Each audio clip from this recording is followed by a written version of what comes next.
Have you ever heard of cottage garden mashup?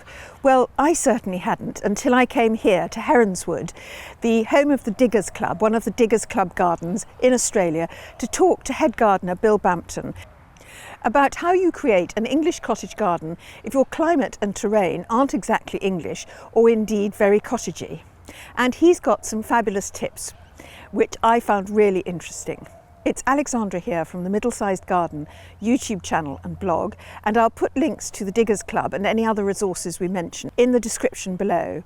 And if you're new here, the Middle-Sized Garden uploads weekly with tips, ideas and inspiration for your garden.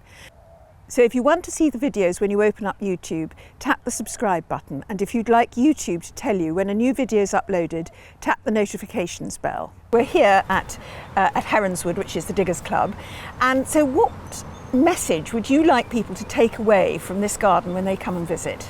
Really look at what your site wants you to do with the garden and put aside some of your aspirations for plants from elsewhere and find out what will grow in your area, work with what you've got. It's almost like a Venn diagram. You can also have what you want and have what the site wants as well.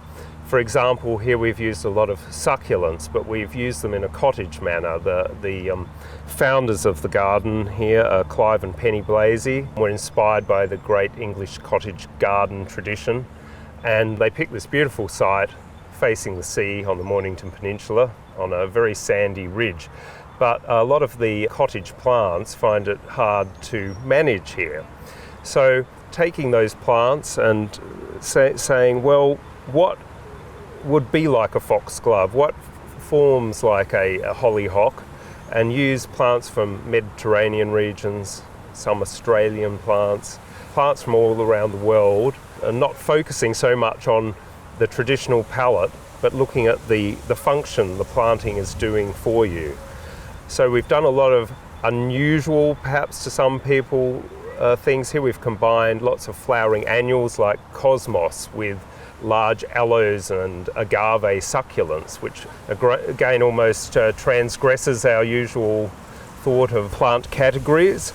But if you just look at an agave as a sculptural element in the garden rather than all the associations we have with it of the desert, but use it in a different way. Also a lot of succulents, which are traditional dry climate plants, actually have very lush foliage. So if we take away our mind from knowing that they're from dry areas, but looking at the lush green effect, which we use a lot of aeoniums from the Canary Islands, have a lot of green, glossy, shiny leaves. So they're fulfilling that function. And progressively, we've decided to maybe align our dream with the changing climate. So we've progressively reduced irrigation here in a way that we're not being puritanical about it, that we're still having some joy and we're still getting what we want out of a garden. It's not a garden of tolerance and sufferance. We're going to start to relish what grows here. And I think if people take that tack, they'll find that you actually have a garden that's a lot more unique. In the modern world, lots of gardens and places are becoming placeless or homogenized as we become globalized, and really what makes your place unique is the soil where you are, the culture of where you are, and the climate, and accommodating that. For example, here's a strange connection of right down the southern tip of Australia, English cottage garden, but that mashup is actually far more interesting in some ways than a traditional English garden approach. It can introduce you to a lot of different plants, and it tends to broaden your mind rather than close it. Yeah, that's brilliant. And also this is quite a challenging site, isn't it? So you've had to deal with wind, with slope, with dryness, and creating a cottage garden feel that's right for the area. So what would your advice be to people who are dealing with, for instance, a site that's got a lot of wind? A lot of the Mediterranean plants are very adapted to the harsh cliffside positions. Although you don't have to have a naturalistic garden, so the plant palette needn't dictate the style of your garden, you should maybe look for where are places in the world and do a bit of botanizing and just look at how they grow in the wild, what plants are growing on cliff sides, growing by the beach within, say, 5 kilometres of the sea. So it's a bit like, I suppose that's the Beth Chatto approach, to go and learn a bit about the habitat and ecology of a plant and then apply it that way. So that really goes for just not wind, but any limiting factor. Again, that just increases the interest of gardening and dimensions of what you do and maybe where you travel. Of the combinations here, you've mentioned sort of aloes and cosmos. Can you mention a couple of other things that might sound like surprising combinations but actually work quite well if you're going to have this, as you describe it, mashup cottage garden? Yes, well, one of our more unusual areas of our garden is our driveway garden. So we use the sedums, the autumn joy, which again is a classic garden plant.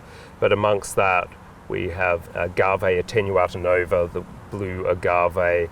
We have Perovskia, which is now a sage, but Perovskia. So a lot of salvias mixed in. We use Cleome, which is the classic annual spider plant amongst that.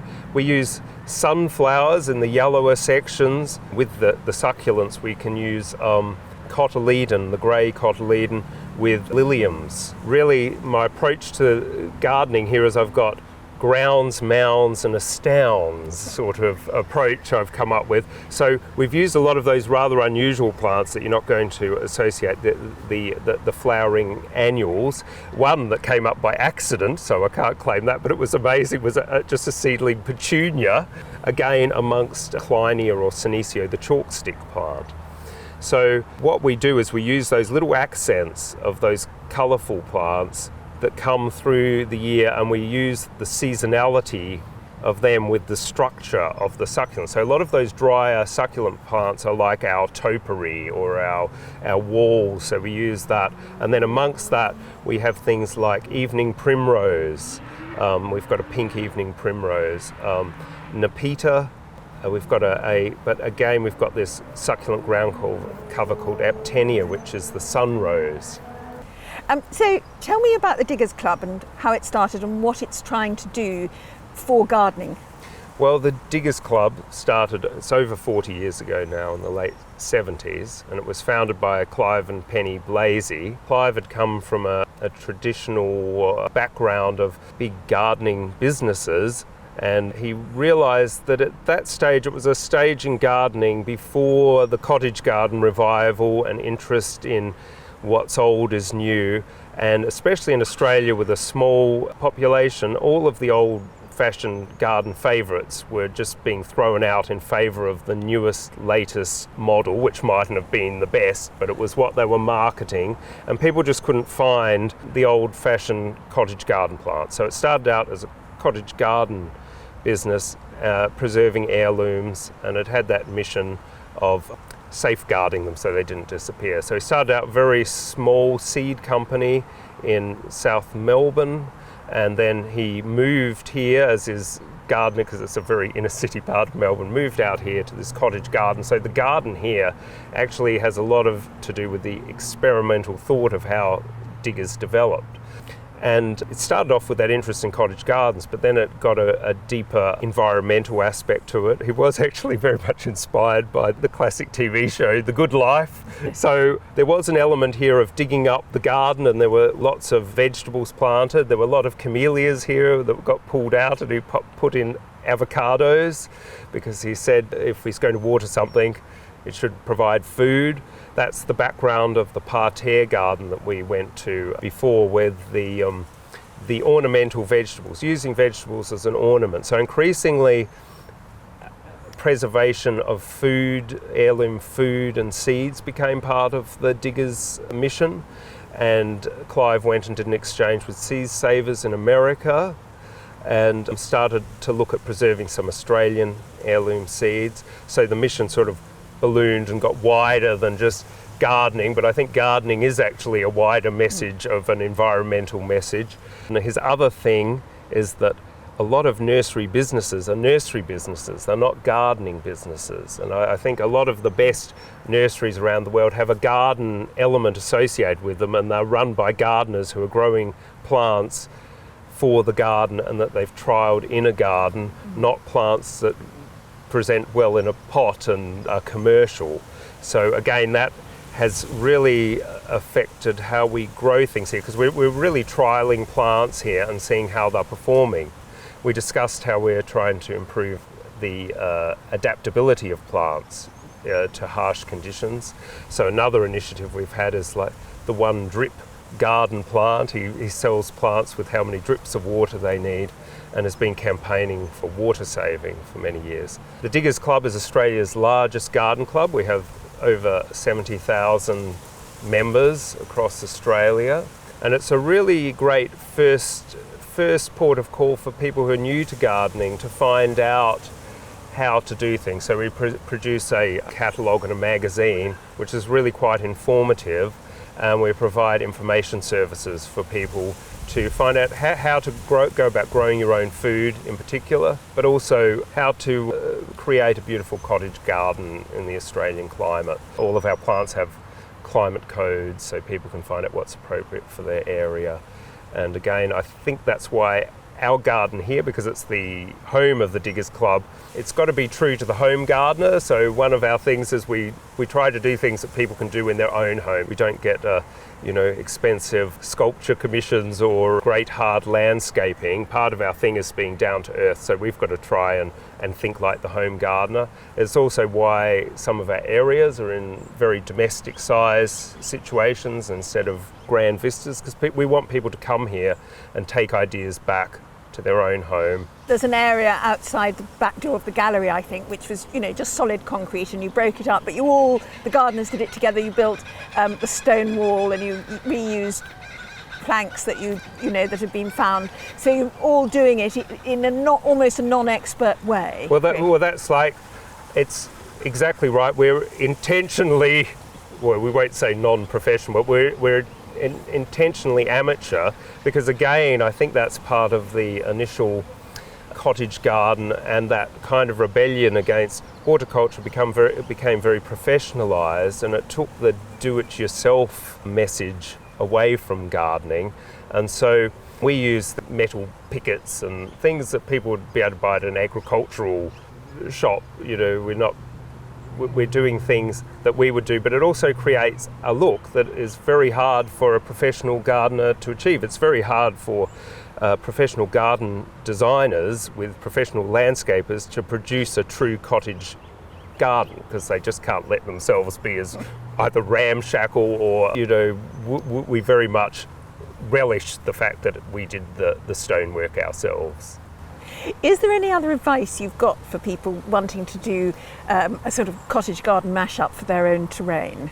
My advice is almost not to ignore advice, but to be very self-reliant, explore things. I think the biggest thing we've discovered is not being set in your mindset about what goes with what.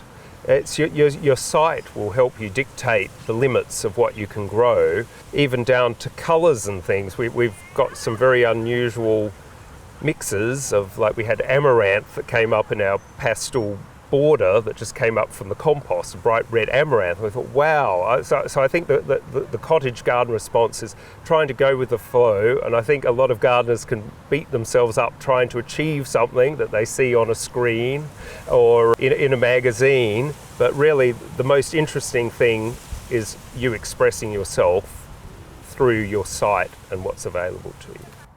I've got a video on English cottage garden style which identifies the different elements which you can adapt for your garden, and I'll put that at the end of this video. And let me know what you think, and thank you for watching. Goodbye.